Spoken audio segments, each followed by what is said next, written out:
Welcome to Egg Foo. What? The only podcast, the best podcast about people eating stuff. Is that the correct subtitle? Welcome once again to Egg Foo. What? I'm Greg.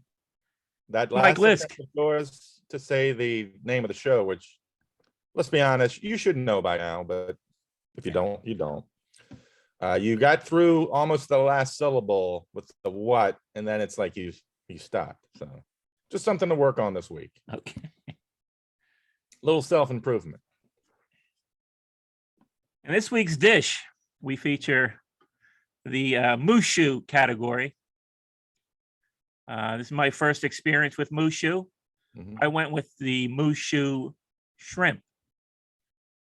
Interesting. Yours, the picture of yours looks like some fancy Hawaiian fantasy dish from the 50s. Like, Yeah, my actual dish. The did you- images did I you use for the images I use for the podcast are just taken from the internet.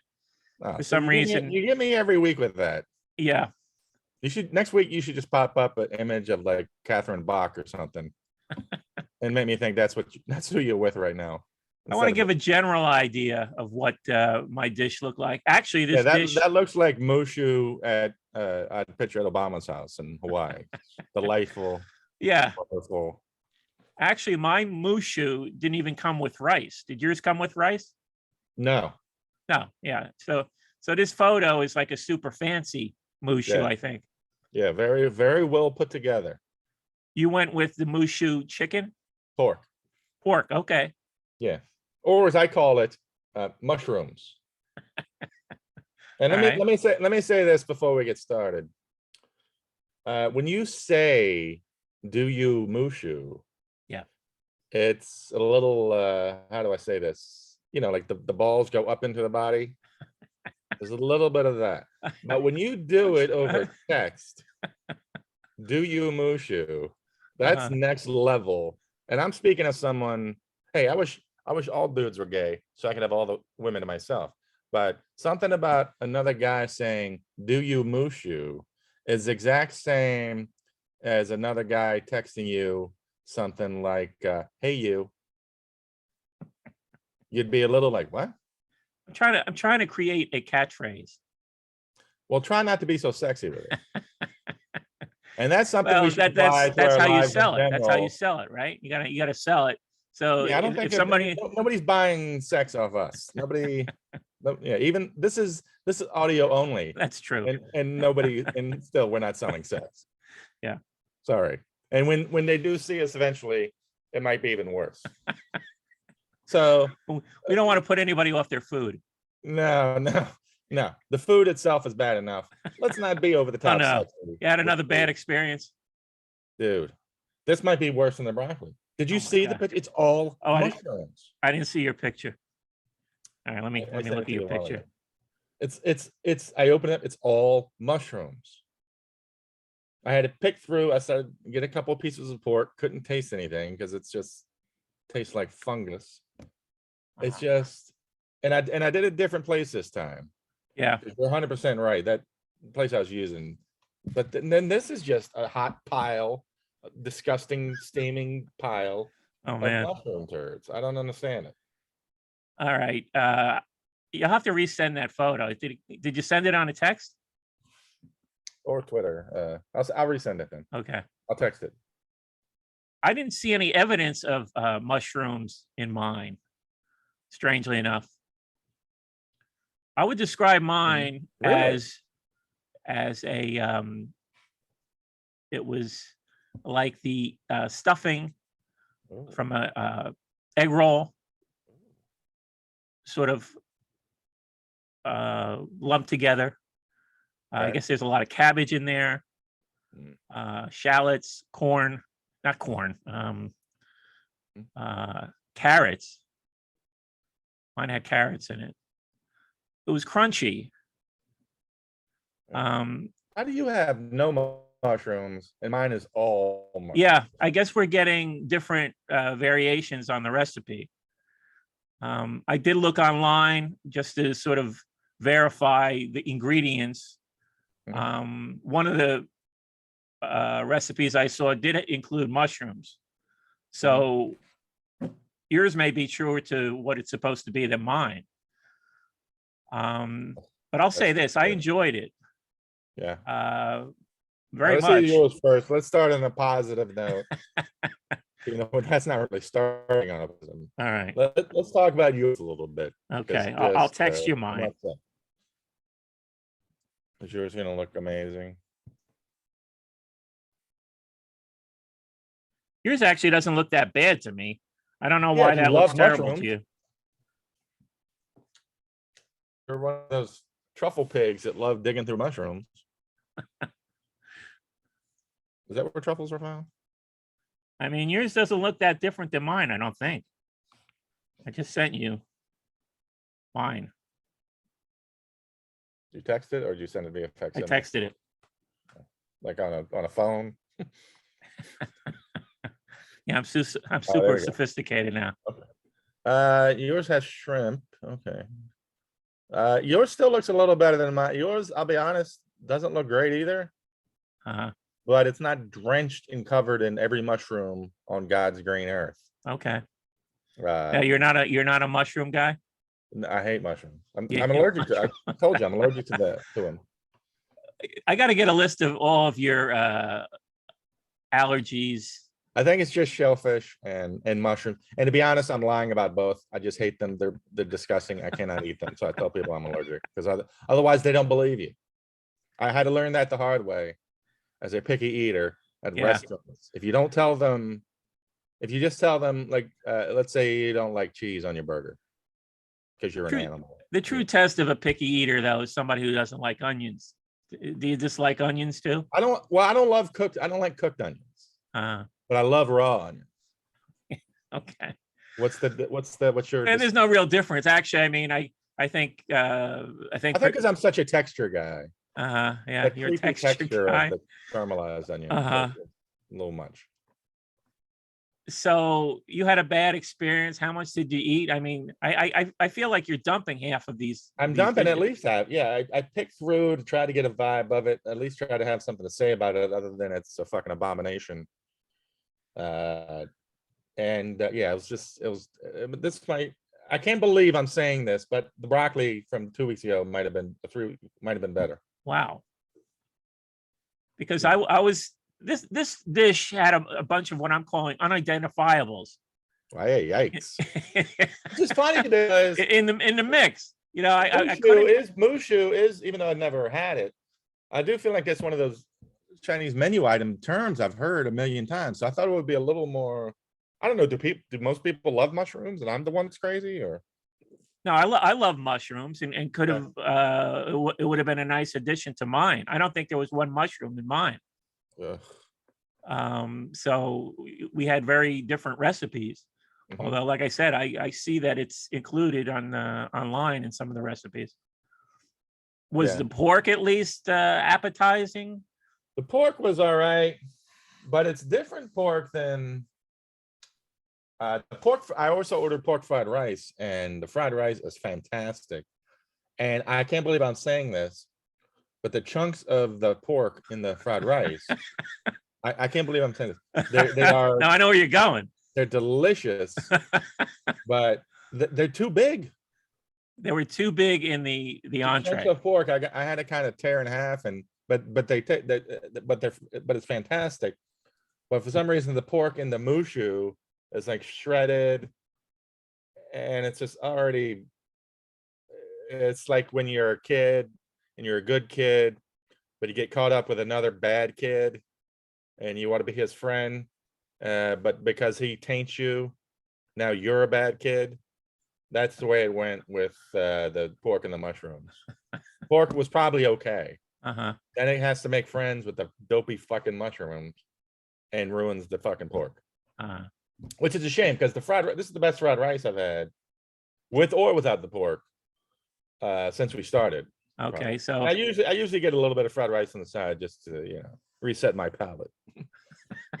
Write that down, Mike. Yeah. A cleansing pork fried rice. Yeah, exactly. It's the sherbet of. But I'm Anthony taking this Bourdain. as a positive for the restaurant you went to. That I'm that listening. at least there's something a little, an improvement Yeah. in what you're getting. Yeah. I mean, it's tough to fuck up fried rice, Yeah. but I was gonna say it's tough for a Chinese restaurant to mess up fried rice, but that's probably racist, so I decided not to say that. You're Uh-huh. welcome. Can't cancel me, motherfuckers. But yeah, the fried rice is fantastic. So, but that's Now what I'm the starting to get vegetables, upset. the What's that? vegetables other than the mushrooms, Yeah, they were fine. There were like some barely cooked crunchy. Were they onions and crisp? peppers. They were crispy, but Yeah. again, just tainted by the mushrooms everywhere. I'm picturing you picking the mushrooms out as you go along. I tried. Was there a little pile? I mean, can we get photo evidence of the pile of mushrooms on the side of your plate? Now I threw it Is away. it gone? It's gone. Oh, Well, yeah, I was trying to pick through the mushrooms, but there's big mushrooms, and so you think, oh, I can just get rid of these. But then there's a million tiny mushrooms, and it's like I don't, I have a full-time job. I can't spend all night picking through these fucking mushrooms. Yeah, horrible. I had a couple other questions because this dish it threw me for a loop with a couple things. Okay. I mean, I got a roll, and it looked like it was it looked like a crawler in an aluminum foil. And That is very interesting. I'm like, what is this thing? Did I you got get the that? same. I got. They look like little tortilla wraps or whatever. Tortilla. Yeah, exactly. Yeah, and so I'm like, my first instinct was great. I'm gonna wrap my fried rice up. But then I guess it's for the mushu pork. But why is the mushu pork any different than the other dish? So why don't they just send out the tortillas with everything? Yeah, exactly. Right. Yeah. But here's the thing. So I got a bunch of them, and I'm like, what is, so I laid one on my plate, scooped out some of the mushu, and I was going to try and, roll it up, like a tortilla, and have at it. But it was very thin. Mine were very thin. Yeah, they're very thin. The thin. tortillas or whatever. I don't know if you'd call them tortillas. Yeah, they're super thin. Yeah. So even if you were going to do that, it's kind of, setting you up for disaster. A little weird. Because it didn't hold together. But unlike the mushu pork itself, the tortillas were at least edible. As well as the foil they came in. Yeah, but there was no flavor. I mean, I felt like I was eating paper. Yeah. So then I was like, well, if this is just a delivery system, why is it specific to this dish when they all could work perfectly fine with it, Right. So that threw me for a loop. Yeah, and that was weird. Did you get that sort of thick sauce? I got some. I didn't even open the sauce. It looked like the sauce that comes with dumplings, not soy sauce, but whatever that other sauce is. I only kind of like soy sauce. I don't really mess with that other sauce. I threw it away. I assume that's what it was. Is that what you got? Yeah, I got a thicker sauce. I actually ended up getting dumplings together. I got dumplings with this as well. So you're saying that dumplings comes with two different sauces? Oh, wait a minute. Yeah, I got dumplings too. I haven't even looked at them. That's right. That's the dumpling sauce. I don't think any sauce came with mine. And now that you've jogged my memory, it was listed that it would come with plum sauce. Yeah. Which kicked in a little PTSD. Whereas I mentioned it probably in that first episode. You probably don't remember, but the only deal breaker with Egg Foo Young is if when they send you the sauce, and the sauce is what they would call a plum sauce. Okay. Like purple, or it's disgusting. And so I was like, plum sauce. I was like, ooh, strike one. I was like, way to go, Mike, idiot.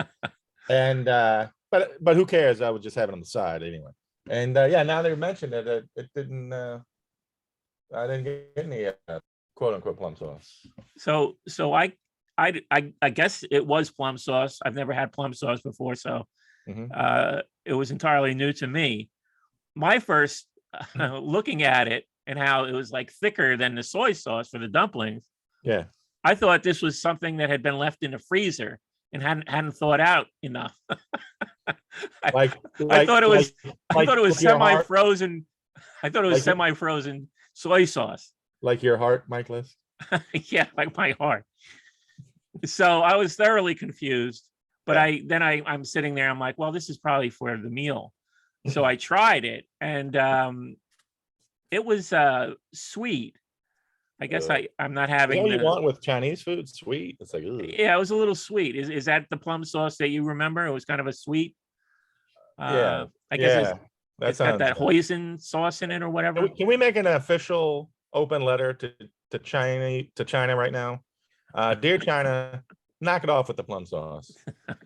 Nobody fucking likes it. I didn't think it was bad. I used it Shut up, sparingly Mike. because I didn't know what sort of I didn't know what it was going to taste like. I'm standing up for us right now. I'm taking a stand, bro. Come on. No, I We can't have call some for pride. I can't call for a boycott on it. Some people might like it. It's like I said, it had People are like a idiots. sweet. I'm not calling sweet for a sauce. boycott. I'm calling Yeah. for a shutdown in production. Two different things. All right. I'm appealing to China right now. If you're listening, and enough with the plum sauce. Nobody likes it. Mike is you're sitting there going, maybe I kind of like you being nice. You're a nice guy. Great. Here's my other question though, that's never occurred to me before. Because I love dumplings, pork dumplings, and they always do come with those sauces. But to me, they're like an inferior version of soy sauce. So if I do use anything, I just use soy sauce. Why don't people just use soy sauce with dumplings? Why do they have this special, slightly different, just slightly enough to be its own sauce? Well, that's a different experience than I'm used to. I usually just get the I guess it's the house soy sauce, where it's not in the bags, it's in the cup with the lid. Right. That's not, you mean with dumplings? Yes. Yeah, that's not soy sauce. What is it then? I don't know. It's something, it's like soy sauce. It looks like soy sauce. It has the same viscosity. That's not the right word. I was just going to say, are we going to have to call in a lab technician to analyze what we get with the dumplings? I'm still not recovering from the egg drop soup viscosity, by the way. And but it's not technically, it's not actually soy sauce. It's like its own dumpling sauce. Okay. But, Well, but this if you begs- said, but it's easy to think it's soy sauce. Sorry. this means that we should call in a third party. Maybe for next week, we'll do dumplings and fried wontons. Oh, that's a good one. Have you ever had fried wontons? Yes, the always disappointing fried wonton. Well, I know what you're The saying. Roy Rogers of Chinese food. I know what you're saying because I've had the disappointing fried wontons, Always. but I did have the successful fried wontons recently. Really? Yeah. So I can discuss before you tell both that, let me- versions. before you give the good news. So when I think every time, and I fall for this, every time I have a shitty experience with fried wontons, I instantly have my brain wiped and I forget about it next time and I order them again. Like Men in Black. And You never learn. I never learn. And Uh-huh. it's like all you get is this crumbled up, deep fried, balled up apple core looking thing, and then like a tiny, barely peanut inside the M&M nugget of pork in the middle. Does that sound about right? Yeah, but I mean, it depends on the texture. When I've gotten the bad ones, it literally looks like they've thrown, the wontons from the soup onto a skillet and let You're it right, sort yeah. of let it burn for a while. That's true. I've seen those too. Yeah, yeah. But it's not like a truly fried wonton, which I had recently, which has like the fried coating that you expect from all fried things. Yeah. You Like know, that first version you just said is okay. And as I picture them, sometimes you barely consider them to be quote unquote fried, right? Like right? they're just they just have enough of a brown mark to make it seem like it was cooked. Yeah, But fried wontons are just, you chew on them, you gnaw on them like you're a fucking dog on a bone, and then maybe you get a little pork, and then you're like, why did I fucking order this for $9? And then the next time you walk right in, they're like, would you like some fried wontons? And you're like, of course I want fried wontons. Never. well, I've had somebody contacted me who wanted to be a guest when we discuss fried wontons Okay. and dumplings. Is it and Bill so Clinton? We'll have our first guest next week, He's got a food Is it John podcast. Cleese? What's that? Is it Bill Clinton? John Not Cleese? Bill, not Bill Clinton. I've been thinking about Linda Carter a lot lately. So if you could have her appear, Yeah. that'd be great. He's a fellow, yeah, that'd be fellow great. Yeah. YouTuber. So All right. we'll Now, do what is that his next area week. of expertise? What is he bringing to the table? He's bringing to the table that he's a hearty eater and reviewer of food on YouTube. Okay, well, that's good enough for me. You had me at hearty eater. You could have skipped right past. He's- That's Actually, it's a great the guy who took the egg foo challenge, egg foo Right. young challenge. Okay, Jerry, that's you a see that great little idea. that little clip? Yeah. Yeah. You mean our one fan? Yes, Mike, I know him. I remember. Yes. Yeah, we're catering to our one fan. Yeah, the one person who He's going to be our showed first a guest. remote, tiny iota of interest. So if you want to be yes. the second fan, you could be our second guest. Just throwing it out there. Yeah, we'll come to you. Week 6, desperation Uh-huh. starts creeping in. All right. So what's the rating? What do you got as a rating here? You're going to rate it lower than What did I give the the broccoli and garlic sauce? You gave that like a 4 or something, right? I gave that a 1. You gave it a 1. I could not fathom a world in which more garbage, disgusting, vile, a steaming turd of garbage. I didn't think it could be, and yet here we are. Only 2 weeks later, I'm looking at it. I cannot put this above even the broccoli. I'm sorry. Okay. I, I'm sorry to I'm hear sorry. that. I mean, well, it is your fault. I didn't have the complete negative experience you had. In fact, I'm gonna I would say this was one of the better dishes I've had, even though Wow. certain things were confusing to me, Well, they always including are, those young paper Michael. thin tortillas and the sauce. Yeah. Otherwise, I liked the crispness of the vegetables. The shrimp I had were nice. I thought you said Christmas. I thought you said Christmas. Christmas, yeah, I was like, wow. crispness, I was like, Mike's really stringing along a story here. This is beautiful. Wow. crispness. I can feel it, Uncle. I can feel it. You know, I went in with you know, I didn't even know what it was going to look like until I went looking for the image for the podcast. Mhm. And when I saw the image for the podcast, I kind of heaved a sigh of relief. I thought it was going to be some sort of heavy glaze or something. Yeah. It wasn't that. I think that's what I kind of pictured. Yeah. So, you know, I'm going to rate it evenly with the Singapore rice noodle Mhm. and give it a 7.5. Wow. This is I'm giving mine a 0.5. I cannot imagine. Well, what did you give the broccoli? I mean, I've gotten that dish better at other places. I gave that, I don't know, like a 6 or something. It was lower than a Singapore rice noodle. This is a difference of 7 whole points. That's a lot. Yeah, no, it is. It's hard But, to feel like we're going to beat that, but this was just. When I thought about doing this with you, I knew there would be wildly swinging opinions between us. Yes. And I Good. thought that would keep things interesting instead of we're just sitting here. Oh yeah, I liked it too. I thought it was great. Yeah. You know, I mean, how boring would that be? Yeah. So I appreciate between- your no holds barred Yeah. descriptions, Thank you, Mike. disgusting details. Is somebody up for a promotion? Is that what you're doing? What's happening here? No, that's I agree. If we like the same shit every time, it wouldn't be your sexy way of saying "do you mushu" can only carry us so long in this podcast journey. Yeah. So I'm giving it 0.5. Okay. Did you get a fortune cookie? Yes. Fortune cookie time. Got to get a bumper. This isn't a very professional. Oh, listen to you, Mr. Professional. Well, we got to get a bumper. Hey, Dr. Kenny and appropriations. We're gonna get some bumpers up in here. Hey, crack. Oh, there's a mushroom in here, motherfucker. Wow, I got a good one. I don't believe a word of it, but Yeah. I mean, it's Maybe you're nice that I got this fortune. Let's A hear it. little late in the game. Is that the fortune? A little late in the game, buddy. My fortune it is up. a little late.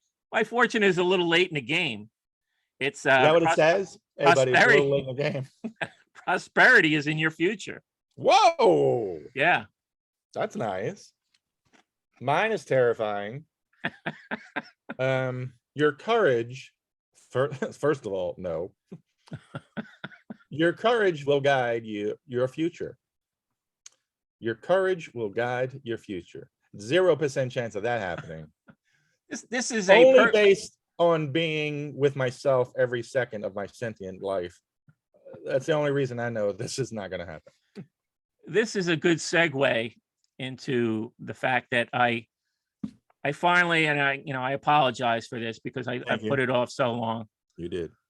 I read your first book, Oh, Williamsburg Rats. I didn't know where we were going there. Williamsburg Rats, Let me check for that sale. Hold on. a Manny's tour of duty. For only $2.99. Yeah, I looked at that, Craig, and my heart sank, and I'm like, how can anybody make any money doing this? They don't. Well, exactly. It's solved. Uh-huh. Now, there used to be something in publishing, and I have a little familiar background with publishing. There used to be what they call vanity presses. Yeah. And you could publish your own book. You're laying the money out. I But, think Amazon wiped all that out. But they'll produce a book for you. There was actually a guy at my uncle's bar who hit the lottery. And he used a portion of his lottery winnings to publish a book that he had written. Oh, that's cool. Yeah. And, I bought a copy from him. I think he was selling it for like $10 or whatever. American hero, Michael is. I never got past like the first chapter. It wasn't that good, but I did enjoy your book. Thank you. I'm encouraging people to read it. Well, this is my first book. Yeah, this is your first book. Right. I'm going to make a concentrated effort to read the second book as well, so we can discuss it, which Right. just came out. Just came out. Yeah. The Wedding Parties. Yep. Okay. Yep. I mean, I just sort of skimmed the first couple pages, and it's very different. I can see than your first book. Which would you describe your first book as a memoir? It's a memoir-ish, loosely-ish based on facts. Probably more so than I'd like to admit. But yeah, it's very a lot of it's very memoir. Yeah. Okay. Because I'm familiar with a lot of the people who I think were inspirations for characters in this book. So it felt like a memoir to me because a lot of the details I was familiar with, where you were living in Brooklyn. You were in Williamsburg, the hub of hipster. 11211, dog. Give us the years you were in Williamsburg. I got there January 1st, 1998. That is the 100th anniversary to the day of the 5 boroughs coming together like Voltron. Oh, really? Wow. And then I left on, so that's January 198, and I left on May 25th, 2012. Okay. So yeah, good year. So you were there 14 years, right in the middle of the hipster right. Yeah, there was none revolution, let's say. There was none of that when I got there. It was like, oh, don't go here, don't go there. That's a bad block. That was 2 bars basically. And then like 3 weeks after I got there, I'm not saying it's all because of me.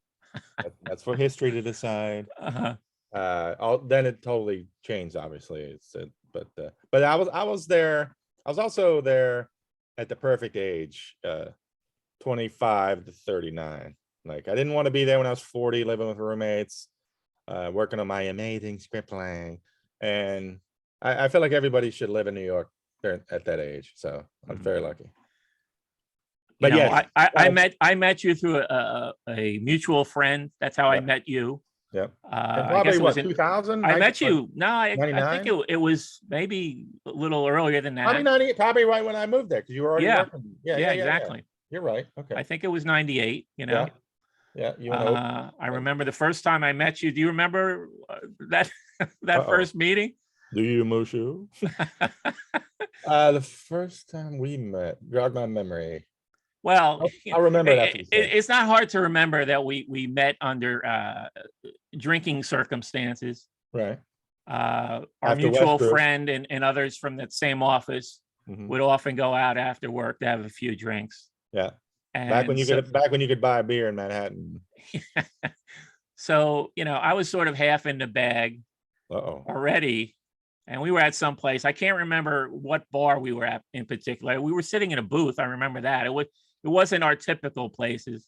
Okay. And then our mutual friend introduced you. Mhm. And so I was sort of new to you. So you just started riffing. No. Yeah, you felt like you had a new audience, like, oh, this guy doesn't know my material. It's new to somebody, bro. And you just started riffing. I was having a ball, and I don't Was think I that ever at told. the was that at the all you could drink for $10 on Thursdays place? Oh, there were different places. I mean, it didn't matter. We would find Oh, places that were yeah. cheap to drink, But remember that place, $10 all you could drink on Thursdays? Yeah, I mean, Oh. I had to get back to Bayonne. Well, you guys had to get back to Brooklyn, but Mhm. I mean, Well, there were I'm times tripping. when I I'm barely tripping. made Okay. it back. It was, they were some of the craziest drinking sessions that I've ever been a part of. You were And a it's a young good man, thing. Mike. It's a good thing they shut that office down, because it probably would have killed me if I continued for more years at that place. So But fun. anyway, so we met, and you're riffing, you're giving me all the background, Mhm. and so yeah, we got to know each other through that. Yep. And then set up the book. Tell the general setup of the book and what it's about. So in 2006, our friends had a baby, and I just quit my job doing real estate. As I'm saying, I'm doing real estate. I'm doing it in quotes because I did not do real estate. And You use a lot of air quotes in this book, almost to to the point where it a lot of the air quotes don't even make sense to me. It's like you could have left the quotes off, and it would have meant the same thing. wow, Mike. That's my one criticism. Jesus. Sounds like you were waiting on that when you just pounced. No, I'm just saying. Jesus. I'm like, this guy is nuts with the air quotes, the I say literary air quotes. I say air quotes in the book? No, but it's the literary equivalent, Oh, because you're always quoting things, and it's, Gotcha. I get it. It's like sarcastic. You're being sarcastic with the quotes. Right. But a lot of times, even without the quotes, it would have made the same point. Well, it's funny. Yeah. You're right. Mike, So Michael, sorry I interrupted. If I could continue and make Yes, continue. if I can make my end I quotes point. So yeah, our buddy had a baby, and I started after a couple of weeks, the mother's got to go back to work. And so I had been babysitting every once in a while, and I was like, well, I guess I could watch him for a couple of weeks until I get a real job, until you find a real nanny or whatever. I thought it'd be a couple of weeks. And long story short, that turned into 3 years of me being a male nanny to this kid, starting when he was 6 weeks old, which is insane when you look back. Yeah, no. Somebody left there. When I saw it going down, I was like, is this going to work? I mean, an infant is heavy duty responsibility. Yeah. And it comes across in the book. You really sort of like, I could relate. I'm like, I don't have any kids. I never had kids. And so I'm sort of with you along the way for this journey. Mm-hmm. And I'm thinking like, wow, could I have pulled that off? An infant, 6 weeks. So makes no sense looking back at it. But you prevail with many very funny incidents along the way. And it's a story about this guy as a manny, and what that means, and how it eventually compels him to realize he wants to kind of get his shit together and try to be more of a responsible adult, because eventually this kid's going to grow up, and he doesn't want the kid to know he's a loser, blah, blah, blah. And alongside of it, I hope you get a taste of Williamsburg as it was changing at the time. Williamsburg was definitely a bit of a character throughout the book as well. So yeah, I enjoyed that. I particularly enjoy, since I know where you lived. I Mhm. had that experience once. Yeah. And so every time you refer to it as a loft, I had to chuckle to myself because I don't know. I hear the word loft, and I think of some fancy place in Soho, Mhm. a big open space, yes, but a very fancy type of living arrangement, Mhm. by Built to the inside. bohemians, jazz musicians, Yeah. Ours was a loft, but it was disgusting. I would describe it as a converted warehouse. Yeah. Yeah. And your walls, I mean, correct me if I'm wrong, what passed for walls in this warehouse space Right. was like 2x4 sort of haphazardly nailed together. We built them ourselves. Thank you, Mike, for saying that. And it was Nice of you apparent. to tell. It was apparent that you'd built them Oh, thank yourselves. you. You didn't have to say that. That's kind of you. Thank you. There was no evidence that a contractor had been, solicited to do That construction work within this warehouse space. it was about 4,000 square feet, but with all the shit packed in it, it was like 200 square feet. It was Yeah, that's and when a I'm reading it, I remembered Larry, yep. Still there. one of your roommates, who Yeah. had he's the one with the record collection, right? Larry? Yeah, didn't Yeah, Larry yeah, have the record collection? I mean, he's got a great record collection. I thought it took up about a quarter of the space. It took a lot of space. Yeah. That was Larry, right? Larry. Yeah. Now Richard, is that his real name? It doesn't matter. But Richard, in the book, you had two roommates. Yeah. And I couldn't really remember your second roommate. I don't know if I ever met him, or maybe I met him very briefly and I forgot that you had two roommates, because I didn't see. I think the night I spent there, I think both of them were gone. I Not don't think Richard, Frank. His name is Frank. Frank in the book. Oh, okay, yeah, Frank. I don't know where I got Richard Frank from. is a terrible, horrible person. He somehow weaseled his way. He's one of these old New York sewer rats that are going to outlive nuclear attack. I don't think he's ever lived anywhere, but he was this quote unquote music promoter. Yeah. And it always be number one, he just did not stop talking.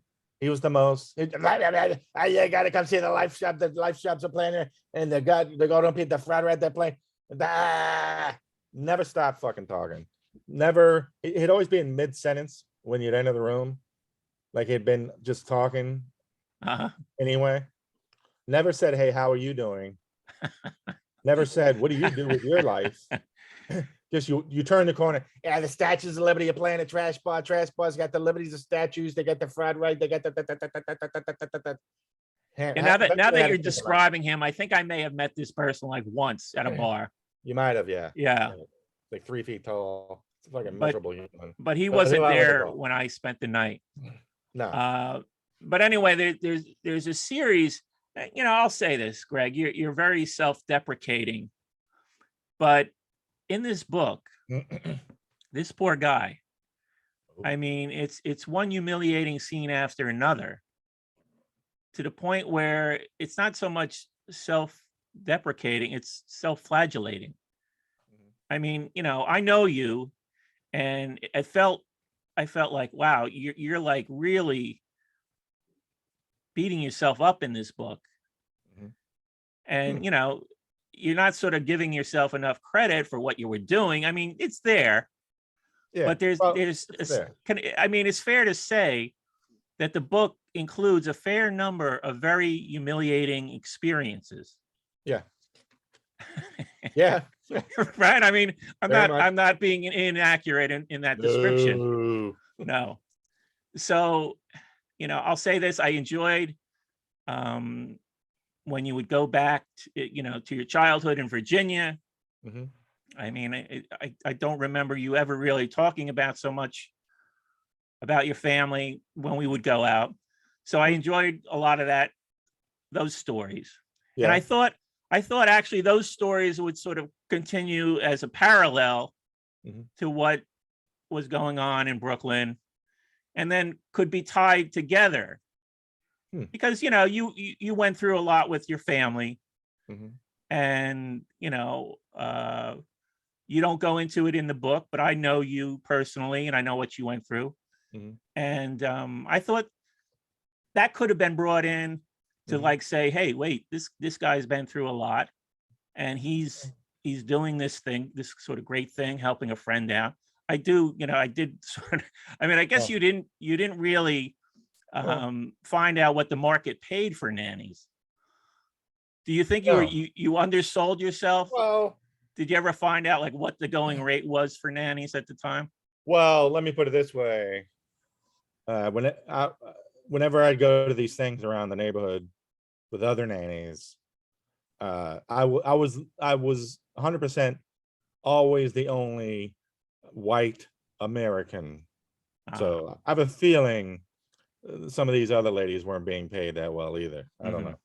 know. I did get paid, but I did want to say about the book, I did want to make it clear that when it came to actually being a Manny with the kid, he was really good at that.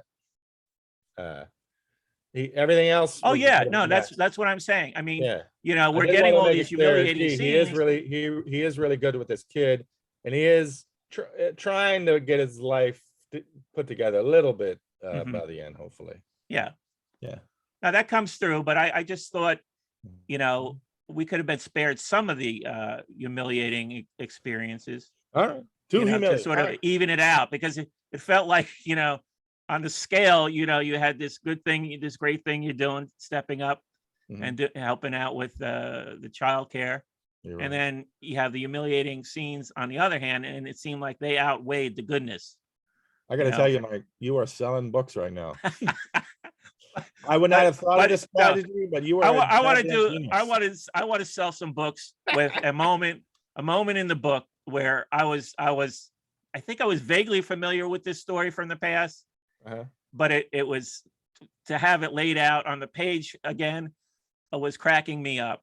Which one? This occurs in chapter 13, Lucky 13. where where you want to set it up where a friend of yours encourages you to join a gym. Uh-huh. And so you go to a gym with her early in the morning, Oh yeah. and it's like your first time back at the gym. Yeah. And then the next day you are crippled in pain. Yeah. Oh to yeah. the So yeah, I somehow threw my back out for the first time ever and only time, knock on wood. And it was horrifying. I could not move literally for 2 days. And by that I mean I couldn't move. Like if the building was on fire, I'm sorry, if my loft was on fire, uh I would have to just lie there and get eaten up by. It was awful. I've never. Oh, that's Yeah, terrifying. I've only had back pain like once in my life too. Mhm. It wasn't as bad as what you described, but it's unpleasant because you can't sleep. You Yeah, literally can't move. Yeah, you're yeah. immobilized. This was extreme. Yeah. Uh, and yeah. And so then I was just lying in bed all week, and I remember I tried to I had to whiz. I tried to guide it in such a way that it would Well, cause a little more let me do. damage. I've got the passage right in front of me. Oh, okay. So yeah, you're crippled in pain. You're crippled in pain in the bed, and then you realize you have to use the bathroom. And now I'm going to read the passage that I found hysterical. I fumbled around in the dark and found nothing resembling a cup or a bottle that I could use as a urinal. Then it occurred to me that since switching to the less freezing end of our loft, thanks to Frank's implausible snoring, I no longer needed two comforters to stave off the loss of extremities. Hell, one comforter I needed to throw out anyway. I bought it the same day many years before that I bought my Fearless garnet bath towel. I decided to arrange the about to be trash comforter around my nether regions to soak up the piss like a sponge without getting a drop on the bed. Now I'm going to break here. I mean, this kind of thinking is just kind of, I mean, Very I don't hopeful. think I'd ever have thought of something like this before. Well, but I was never in the dire situation Yeah, I you was were gonna in. say, that was dire. That was final solutions. I was out of solutions there. I was out of, Uh-huh. out of Okay. ideas. So I'm back surprised to I the came up with that one. passage. That was my best one. And then I'd leave it on the floor by my bed to be dispatched within the next few hours or so, by which time I'd surely be up and about and back on the front lines of being an amazingly productive citizen. Making sure the comforter and my penis were perfectly set up for launch, I laid my head back and let it fly. At that exact moment, a spasm of pain hit my back and had me screaming like a banshee. I lost all control of my apparatus, which then took leave of its mission and lurched about with an objective all of its own, spraying both me and the bed like a like a drunken lawn sprinkler. That's good. After the pain finally abated, I gripped my treacherous friend and shoved it back into the comforter, where it immediately found a fold into which it released a rivulet of urine that flowed into the opening, the raised portion of my lower back, offered and spread as far up my back as it could go, Yeah. which was all the way to my neck. Yeah. What a nice moment. Some uh, people have their weddings and some people watch the births of their children. I have my lying in bed, basting in my own urine to catalog under great memories. That's what life was about, after all. Moments you shouldn't let go by without stepping back and letting it all soak in, whether you wanted it to or not. So yeah, life that lesson. had me Bro. laughing. I mean, Life lesson. I'm glad you like that. I mean, there's 300 pages, and you picked out me pissing myself. but wait a second. Okay, all right. Before the show, I said I wanted to talk about the book, and I said I wanted to read from my favorite passage. Nice. And you picked out exactly what it was. I knew. I had a feeling. Yeah, right away. I was like, oh, I think I know what he's talking about. You know me. But well, yeah, no. So we rate. Sorry, go ahead. No, so I mean, yeah, I was laughing. I mean, there are funny bits in this thing, and so I encourage everybody to give it a read. Once you get into it, it goes. I mean, as far as I'm gonna refer to the person who's writing this as a character, giving you the benefit of the doubt, because it sort of reminded me of us almost as a cross between Ignatius Riley from a Confederacy of Dunces and Chris Farley's character who lives in a van down by the river. That's not bad, actually. I want to be miffed because you're 100% right. I hate this about the Ignatius Riley. I hated that book. I hated that character. But when you say that, it's like, yeah, it's not. But the second part makes total sense. Yeah, and I know that's you're not the first person I've heard say. I haven't read a Confederacy of Dunces since it came out. Yeah, I think I should reread it. But you're not the first person I've heard who say they don't enjoy it because they don't like that character. Which is funny because for 20 years, everybody, you got to read. Oh, you have to read. You'd love it. So I finally read it and I'm like, oh, does everybody else think I'm a fucking asshole too? Everybody else thinks I'm a dick? Great. No, I most moving intervention ever. See, I wouldn't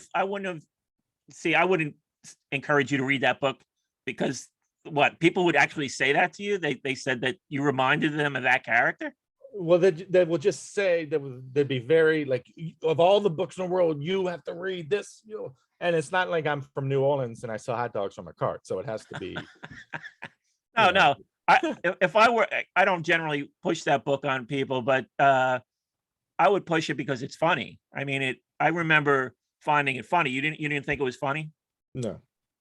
Okay. Let's get back to how funny Williamsburg Rats is. I mean, we've depressed people enough. Now let's remind them it's funny. It is funny, and that's why I wanted to read the funniest moment as a reason people can check it out, because I that was appreciate generally reading it and saying all these in a nice nice things. And I'm looking forward to reading the wedding parties as well. I'm looking Okay. forward to that. But if you had to give Williamsburg Rats a 1 through 10, like we do the Chinese food, That's a it's oh boy. yeah, I'll give it an 8. Whoa! Yeah. Singapore rice noodles territory. Yeah.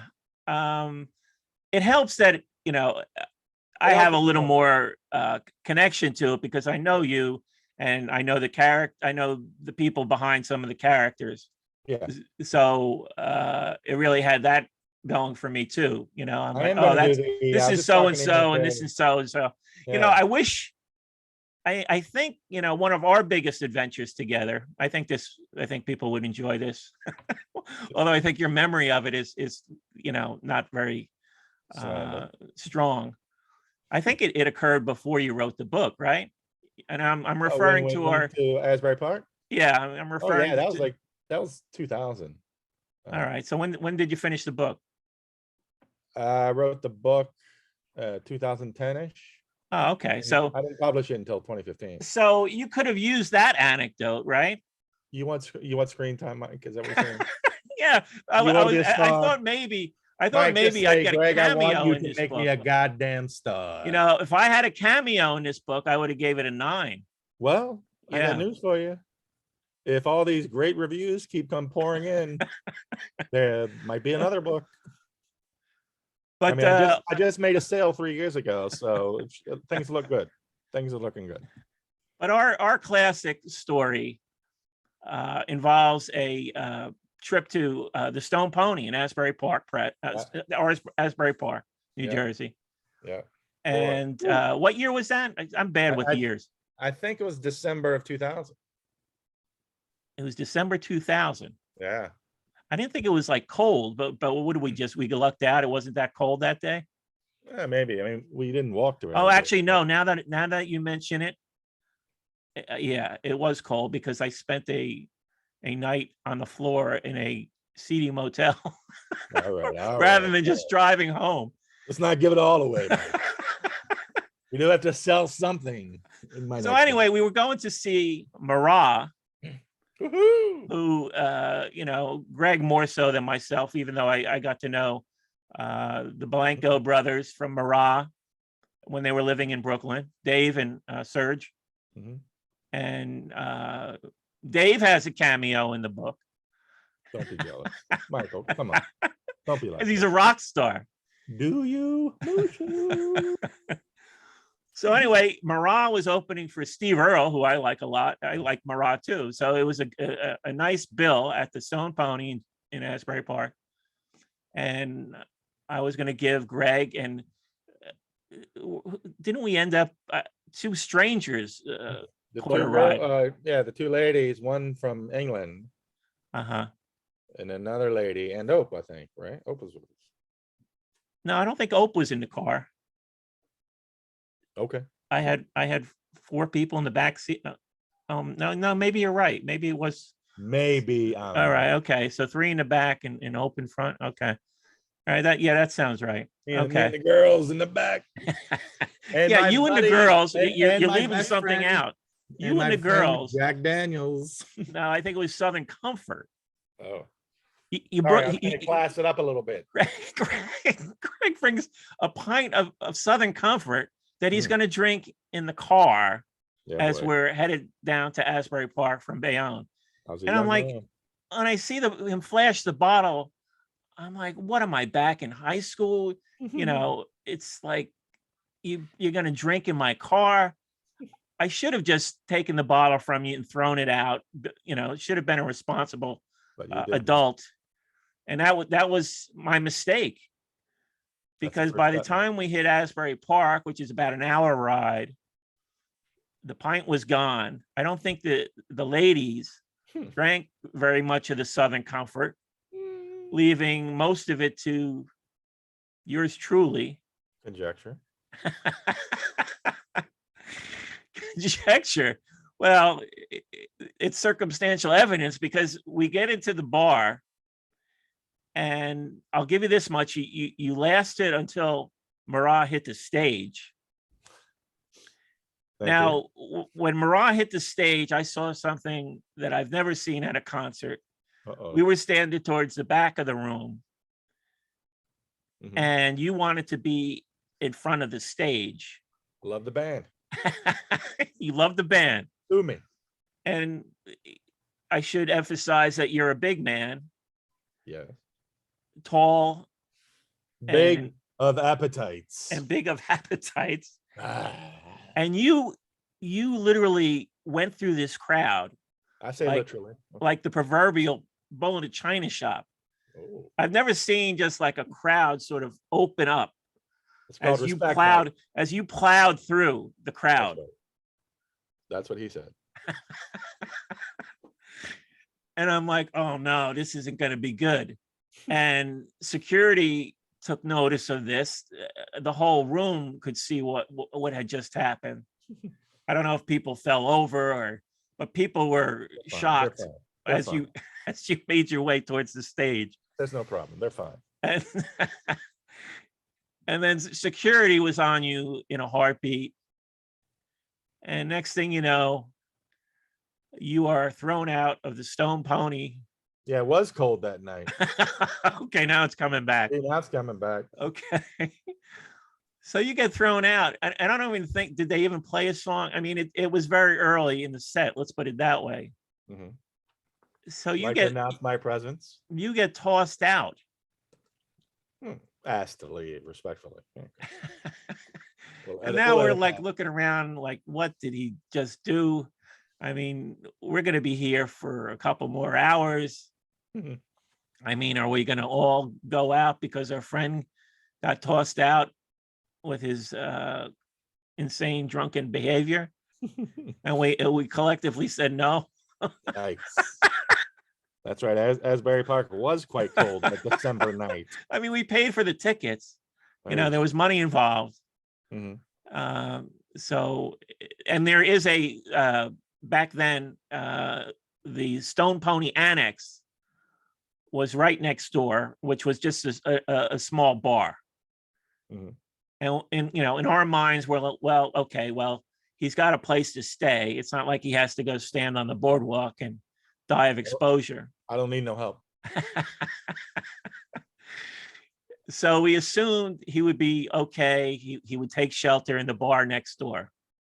Well, you know, then Steve Earle takes the stage, and we see, I guess some of the musicians came from outside, so we see the door open, the same door that Greg had been tossed out of, and there's Greg. he's Hey-o. he's trying the old bums rush from the outside.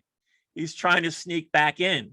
I was cleverer than that. I grabbed some equipment and acted like I was helping the band carry. Oh, the I stuff. see. I didn't even see the equipment in your hand.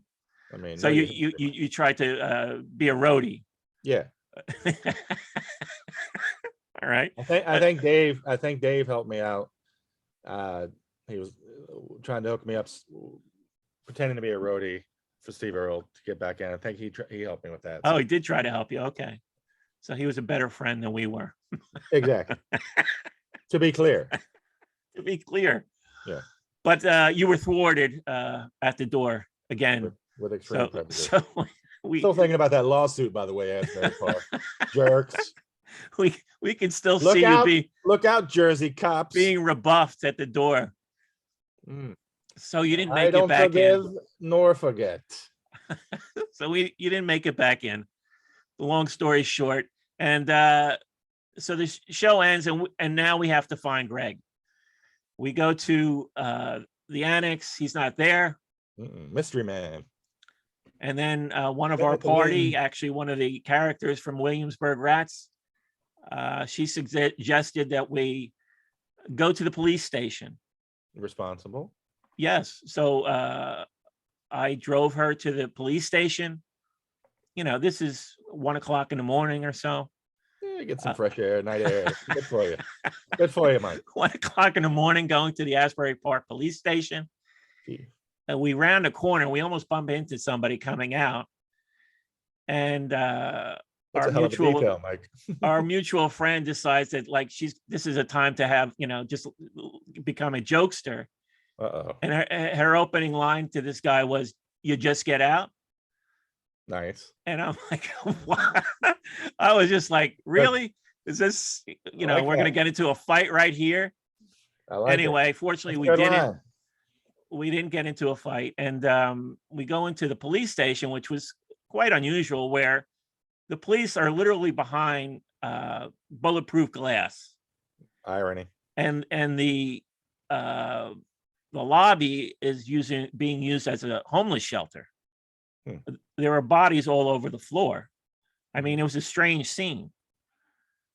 So we speak through the glass to the police officer, and we ask about you. Hey.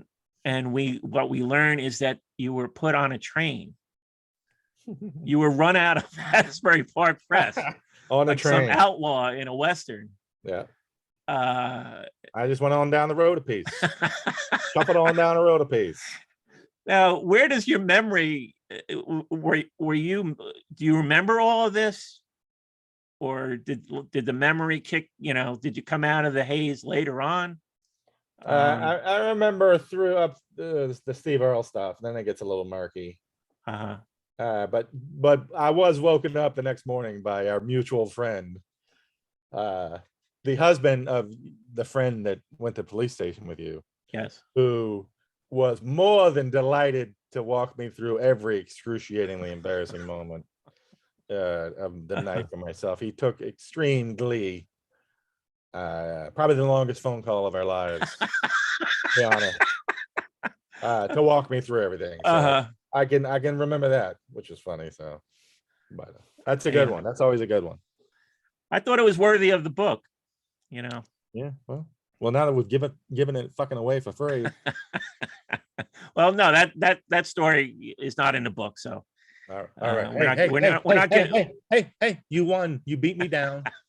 You'll be in my next book. Right. Promise. Okay. Or if you turn it into a movie, boom, I'll make you a character. All right. Well, we'll end it there. We'll look forward to next week. We're going to do appetizers, fried wontons, and dumplings. That's fun. That'll be cool. If you enjoy the show, hit the subscribe button. And this is Mike Lisk. This is Greg Wilson. And we'll see you next time On Egg Foo. What?